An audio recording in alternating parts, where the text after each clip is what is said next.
खिड़की से बारिश में बैठी, चेहरे पर उदासी, आत्मा धुंधली। सोने की एक झलक उसकी नजर में आती है।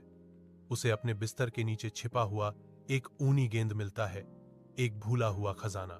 जिज्ञासा से प्रेरित होकर वह बुनाई शुरू करती है। सुनहरा धागा एक जीवंत लाल गेंद में बदल जाता है।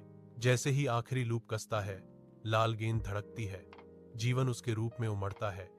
एक जादुई परिवर्तन होता है। लीना सदमे में पीछे हट जाती है। उसकी आंखें अविश्वास से चौड़ी हैं और रोमांचक प्रत्याशा का संकेत है।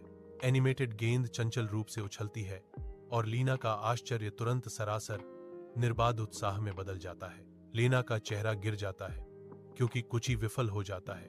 उसका जादू अब उसके हाथों में निष्क्रिय है। निराशा की एक लहर उस पर टूट पड़ती है क्योंकि वह कुची की चुप्पी पर विचार करती है। बोध का भार उतरता है। जादू कम हो गया क्योंकि उसने इसे अपने तक ही रखा। अफसोस उसकी आंखों के चारों ओर रेखाएं उकेरता है क्योंकि वह कुची के सबक को समझती है। शाम की रोशनी लंबी छाया डालती है जो पश्चाताप की बढ़ती छाया को दर्शाती है। अकेली लीना बेजान कुची को पकड़े हुए है जो उसकी अकेलेपन की एक स्पष्ट याद दिलाती है। रोते हुए विलो के पेड़ के नीचे लीना और टॉमी ध्यान केंद्रित करते हैं।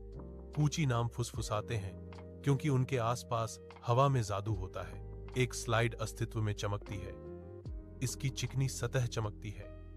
लापरवाह खुशी के वादे के साथ इशारा करती है। एक झूला प्रकट होता है। हवा में धीरे धीरे झूलता है। उड़ान भरने और सपने देखने का एक मौन निमंत्रण। सजीले घोड़े एक मेरी गो राउंड के रूप में चमकते हैं जो बच्चों को हंसी में डुबोने के लिए तैयार है। दृश्य से आकर्षित होकर गांव के बच्चे आते हैं। उनकी आंखें आश्चर्य और उत्साह से भरी होती हैं। हंसी हवा में भर जाती है क्योंकि लीना और टॉमी एक गहरी सच्चाई का एहसास करते हैं। साझा करने से खुशी बढ़ती है।